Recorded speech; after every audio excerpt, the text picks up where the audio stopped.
আসসালামু আলাইকুম। আমরা আজকে শিশুদের ঘুমের টাইম সম্পর্কে জানবো যে কোন বয়সে শিশুদের আসলে মিনিমাম কতটুকু সময় তাদেরকে ঘুমাতে দেওয়া উচিত এবং তাদের স্বাস্থ্যের জন্য যেটি খুবই গুরুত্বপূর্ণ এবং ব্রেনের জন্য সেটি অত্যন্ত গুরুত্বপূর্ণ। তাহলে আসুন আমরা কোন বয়সে বাচ্চাদেরকে কতটুকু সময় ঘুমাবো সেটা আমরা জেনে নেই। যেমন নবজাতক অর্থাৎ 3 মাস জন্মের পর থেকে 3 মাস বয়সী বাচ্চারা মোটামুটি 14 থেকে 17 ঘন্টা ঘুমাবে। তারপরে হলো 4 থেকে 11 মাস এই শিশুরা 12 থেকে 15 ঘন্টা ঘুমাবে।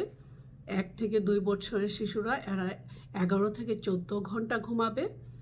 3 থেকে 5 বছরের শিশুরা 10 থেকে 13 ঘন্টা ঘুমাবে।